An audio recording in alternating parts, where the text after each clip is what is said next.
Hello friends, my name is Aryan Akbari and welcome back to Environment Diaries. This is a chronological series that I occasionally do and have done since around the time of the pandemic, 2020. And today I'm at Galveston Island Seawall, or I think this is the seawall? Yes, it is. And what do I want to talk about? I guess, you know, my last video is kind of like an update about the build out in Southeast Texas and what it's like in East Texas, where time sort of falls back on itself in a very strange way.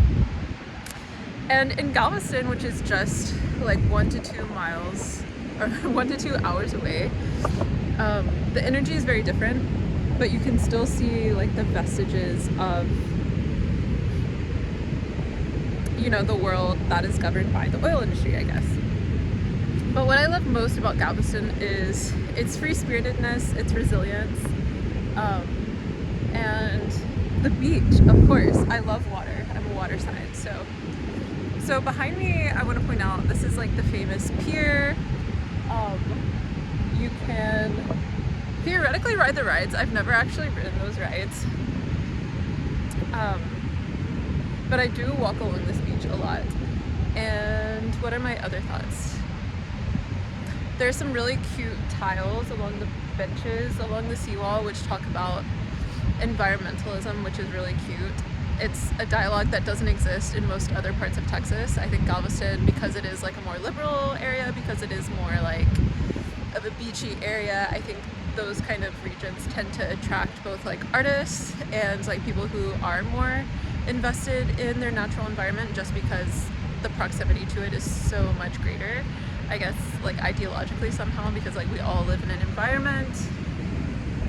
But I guess like the one thing that I do think about whenever I'm here is like the sound. Okay, so I don't know how well you can even hear me, but when you're by the ocean, you can hear the sound of the ocean. But also whenever you're by the road right up here, you can hear the roar of the cars. And this is something that I consider a lot whenever I think about landscapes in the environment, is the soundscapes, because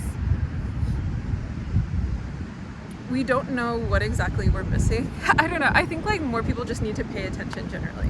So like if you paid attention a little bit more to like your senses, your sound, like your sight, your smell, you know, sound being a big one, you can notice just how much you do or don't hear, right? Like you're going to hear less birds than you would hear even 50 years ago. You're going to hear the roar of the increased traffic, right? You can still hear the waves, but I think it's important to remember that if we built trains, there wouldn't be the roar of the traffic, and we would just have like the roar of the ocean and the sound of birds, and I think that that would be beautiful. So this Environment Diaries episode, I just wanted to show you a little bit about Galveston. I'll probably do more videos on Galveston just because I come here a lot and I love it very much. And I did want to make a note about soundscapes, the difference in ideologies in places just kind of close to each other. So yeah, come visit Galveston. I'll tell you more about it in future videos, but thanks for watching. This is Environment Diaries, my last push for 2026, kind of until my birthday, I guess is what I'm trying to say. Don't mind me. Okay, bye.